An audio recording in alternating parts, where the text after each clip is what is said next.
Yo, what's up with y'all boys and girls, man? Hey, it's Jay Briggs here from Pickdawgz.com, bringing y'all my NBA Jam session on April 22nd, 2023, man. Bounce back day, because yesterday was not fun. Yesterday was not fun. 0-3 day for me yesterday in the NBA, man. We'll bounce back, man. We've had a great start to the postseason. Won't let one day rattle us, man. We'll get back on track. We'll get back on track, man. If you're looking for more of this great content, y'all know what to do, man. Smash that like button, subscribe if you're new, and drop y'all like down in the comments. As you know, I love going through, seeing who y'all like, man. My best bets, the ones that I'm placing tonight, can be found over at Pick Dawgz Premium. Click that link in the description. Takes you right to my Handicapper page, man. There, you can find my top plays, man. We did drop my $19 NBA Jam Session play last night with the T-Wolves. I thought it was a good spot for them, man. I thought they were going to make the series interesting, go down 2-1, respond on their home floor, where they had dominated the Nuggets at both games this season. Didn't happen, man. Typical house of disappointment type shit, man, in all honesty. Happened. Hey, we'll get back on track on that play today, though. 17, 8, and 1, last 26 on that NBA Jam Session play, man. We'll get back on track on it today. You can also find my MLB play of the day in that link in the description as well. We did hit that yesterday with the Rays, White Sox over. I think that game went over in like the fourth inning. 16 of 21 on that play. I think there's been 22 days of baseball. We've had 21 plays. We've hit 16 of those. Trying to keep it rolling, man. Follow me on Twitter at ParlayGuyJ. And I should be live with my live show today, man, right before the Clippers-Suns game. So if you got your notifications on, man, you should get the note as soon as I go live. Probably going to miss the first game, Sixers-Nets. I'm going to break it down for y'all right now. But I should be back with my live show today, man. So tune in for that. And let's make some money tonight, man. Bounce back day in the NBA. Yesterday was not fun at all. We're going to get back on the horse and try to smash today, per usual, man. So without further ado, let's try to do just that. Let's make some money tonight, and let's hop right into today's NBA action. All right, man. In our first matchup of the night, we got the Sixers out on the road facing the Brooklyn Nets, man. Nets, home dogs, getting 2 points in this one. Total 208.5. Sixers, I got a 3-0 lead, man. Trying to send the Nets to Cancun, man. And if I'm going to be honest, I think the Nets are probably there tonight, man. They probably catch that flight. They got the early game. They probably catch that flight and be there by tonight, man. No Embiid, but I think the Sixers are still a very deep team. Still have the more talent, in my opinion. They still have more talent on there than the Nets do, with guys like Maxey. Maxey would be the best player on the Brooklyn Nets. James Harden is probably on double-double watch. Huge game from Harden loading. Maxey probably goes for 30. Probably see a nice game from Tobias Harris. And they go ahead and close these boys out, man. I will say we have seen the Sixers team up 3-0 in past seasons. And they pooped away game 4 and I think 5, if I'm remembering correctly. But I don't think that's the case here, man. I think some people might overreact too much to Joel Embiid not playing. I'm not one of those. This is still a Sixers team that has a lot of depth. They have championship coaching, man. They should still get this one done. Nets should be in Cancun tonight. That game 3 was really telling, man. Most of the time, man, if a team's going to respond, it's going to be game 3. First game on their home floor. Still a chance to come back in the series, go down 2-1. When you go down 3-0, we've never seen anybody come back from down 3-0. It just never happened. I don't think the Nets are a team that's equipped to do that anyway. Can they possibly steal this game? No Embiid? Yes, they could. But I still think the Sixers are the better team, man. I do. It's not like the Nets have anything that they can just take advantage of with Embiid out of there. So I think the Sixers still are the better team, still get this one done. Not overreacting to the Embiid news. It's probably the one sweep there is.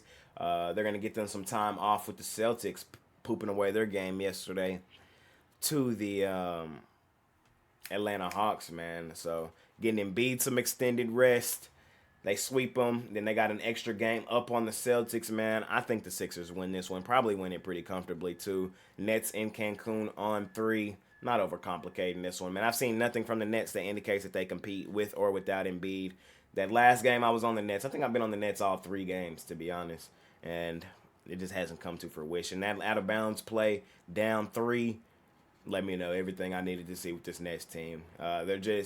they need an offseason together. We got to remember this is a Nets team that came together at the All-Star break, man. And we've seen almost all the teams that did that. It just not enough time to build cohesiveness, chemistry, all that great stuff, man. Nets, great season. You rode the coattails of Kyrie and Kevin Durant to this playoff appearance, but you're getting swept out of here, man.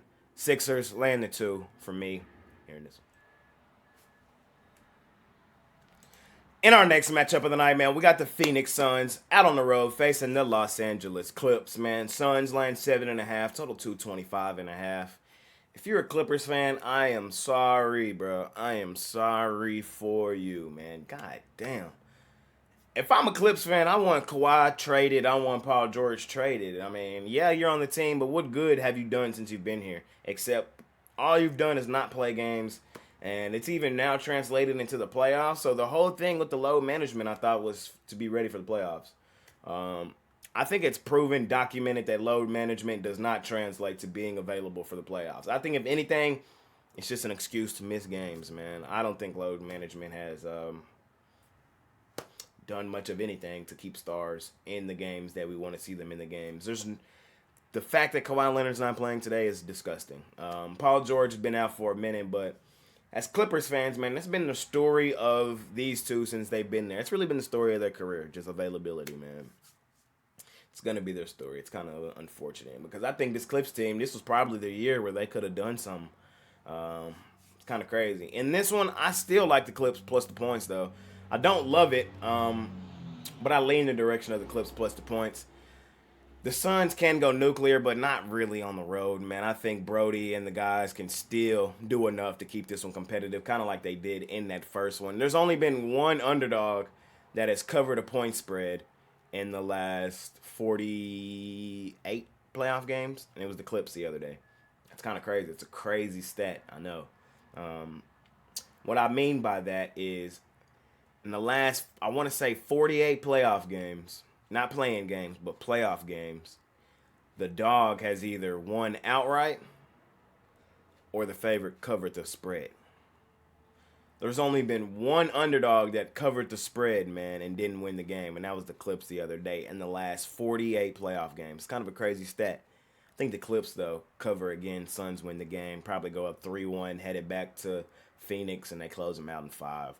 I thought the Clips had a real chance of winning the series, man, but that was up until Game 3 when the Kawhi Leonard news broke.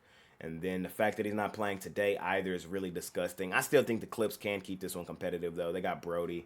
They got some shooters like Eric Gordon, Powell, Batum, Zubac. This is still a decent Clips team. They got Ty Lue at the helm, man. He's going to draw up a pretty decent game plan. Suns, they'll win the game, man, but it's not going to be pretty. It's not going to be pretty. I'm leaning Clips plus the 7.5. When it's all said and done, I think the Suns probably win this one 5-6 points. Kind of like how that last game ended, quite honestly. Give me the Clips, plus the 7.5 here in our second matchup of the night. I'm excited, man. I've been waiting on this spot, man, for the longest. Give me the Bucks. We're laying the 5, man. Short, sweet, and simple. Not going to overcomplicate this one. Hey, y'all know what it is, man. We're fading the trash-ass Miami Heat on their home floor like we've done all season long, man. It's been our favorite money-making spot all season long, man. The Heat just do not hoop on their home floor. Do they win games? Yes. Do they cover point spreads? No. Milwaukee should win this game by about 10 points, with or without Giannis Antetokounmpo. I love the Bucks in this spot tonight. The Bucks are the king of the bounce back, man. We saw them bounce back in dominant fashion and hammer the Miami Heat in that last one, man. They probably do the same here today in Miami, with or without Giannis Antetokounmpo, man. I'm so serious. I think the Bucks probably win this game by 10 points, with or without him, man. Let's read it out, man. Woo! 15, 26, and 2 ATS on their home floor. We're the Miami Heat, man. We have faded them there all season long. Our two favorite money-making spots this season were A, fading the Heat on their home floor and grabbing the points with the Thunder Buddies, man. We no longer have the Thunder Buddies, but we still got 2 more games with Miami on their home floor, man. You know where we at. You know where we got to be, man. Miami, terrible ATS this season. Terrible. And I don't think they show up here today, man. I think the way they got beaten that last one without Giannis Antetokounmpo probably stole their heart, man. They returned home in this one, but they have not been good there all season, man. They have not. The Bucks are the much better team. Even without their top player, they probably roll this team again. The Heat just don't have any matchup advantages to take advantage of, man. They don't. Reason they won game one, I had them plus the points in game one. I'm 2-0 in this series. Had the Heat plus the points in the last one. I mean, the first one, and then I had the Bucks laying the points in that last one. I had the Heat plus the points game one. I was thinking they had just came out of the play-in, had some rhythm going. The Bucks had been off us some time. First game back, flat game. Then your star player gets hurt in the middle of the game. That's kind of a, that kind of just shocks you. You kind of been in like a state of shock. Then they came back the next game, bounced back like they always do. The best bounce back team in the league this season was Milwaukee. And now we're probably finna see Milwaukee get downhill and be dominant like they have all season, man. Let's not confuse ourselves. This is not a good Miami team. Miami has not been good all year, especially not at home. They're lacking some scoring now with Tyler Hero out until the finals. We know Miami not going to get there, so he's out till next season. Give me the Bucks, land the 5, not overcomplicating this one. Back on our favorite money-making spot, man. Fading the trash-ass Heat on their home floor, man. 15, 26, and 2, only covered in 36.6% of their home games. So that means we were like 64% fade Miami this season, man. That's a lot of money made. And we're not hopping off now. Give me the Bucks. Lay the 5. Hearing this. In our last and final matchup of the night, man, it's already on the screen because, hey, poor Dillon Brooks, man. Poor Dillon Brooks. I'm sorry for the city of Memphis. I'm sorry that you now have to deal with this, man.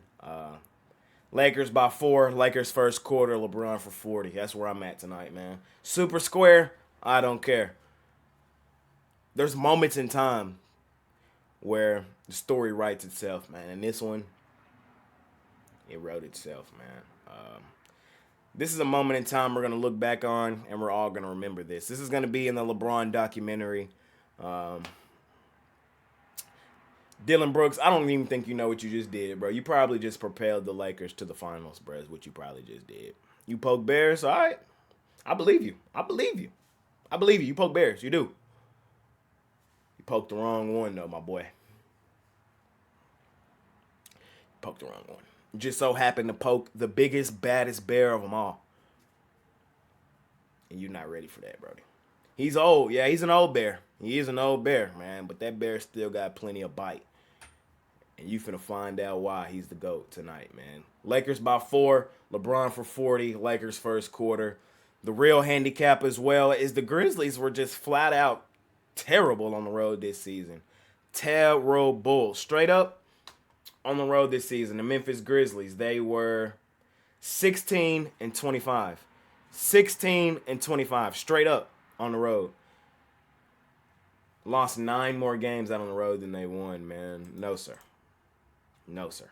ATS-wise, you would think, well, maybe it gets a little better ATS-wise. No, it doesn't. They were the 3rd worst road cover team in the entire league. Memphis at home went stupid, dummy, crazy. They're kind of like the baby Warriors. At home, ride them. Money. On the road, they're damn near an automatic fade, man. 14, 26, and 1. Only covered in 35% of their road games. That's 3rd worst in the NBA. Only 2 teams that was worse than them was San Antonio and Golden State. Dillon Brooks, bro, you did it to yourself. You did it to the city of Memphis. I'm sorry for it. I'm sorry for you, bro. Lakers by 4. Lakers probably win this game by 10. Anthony Davis has a bounce-back game. He disappeared in that last one. LeBron probably goes for 40. And Lakers dominate this basketball game. Grizzlies terrible on the road. And this is with or without John Morant, man. I don't even think none of this matters. This is straight bulletin board material. This is documentary material. We're going to look back on this very moment in time when that statement propels the Grizzlies. I mean, when that statement propels this Lakers team on this deep playoff run. And we're going to look back and be like, you remember when Dillon Brooks poked the bear? You remember that? Yeah. Ha. Lakers by 4 for me. Hearing this one tonight. And that's going to conclude today's episode on the Jam Session on April 22nd, 2023, man. Thank y'all for watching. Smash that like button for your guy, man. Subscribe if you're new. And drop y'all like down in the comments. As you know, I love going through, seeing who y'all like, man. My best bets, the ones that I'm placing tonight, can be found over at Pickdawgz Premium. Just click that link in the description. It'll take you right to my handicapper page. There, you can find my top plays, man. We did drop my NBA jam session play yesterday, man. With the T-Wolves, they did not get it done down 2-0 at home, man. Thought it was a good spot for them. They did not get it done. Brings us to 17-8-1 last 26 on that jam session play. We had hit 4 in a row prior to dropping yesterday, man, and we're 7-3 on that play to begin the postseason. We get back on track on it today, man. You can scoop it up, $19, link in the description. You can also find my MLB play of the day. We hit that one yesterday with the White Sox Rays over. That game was over in like the 4th inning. A lot of runs scored in that one, man. We've been red hot on that MLB play of the day, man. We've hit 16 of our first 21 on that play, man. I think there's been 22 days of baseball. We've had 21 plays. We've hit 16 of those, man. Trying to keep it rolling, Follow me on Twitter at ParlayGuyJ. And I should be live today with my live show. It's probably going to be right before the second game goes off today. Right before the second game starts, rather, I should say. Right before that Suns Clippers game. I should be live, man. So just have your post notifications on. And when I'm on live, you should get the notification. And come join me as I try to cook up the NBA. Per usual, man. It's been your guy, Jay Briggs. Thank y'all for watching. 4 games. I know we're going to try to smash them per usual. Let's make some money tonight, man. And I'll see y'all later on the day. I'm out of here.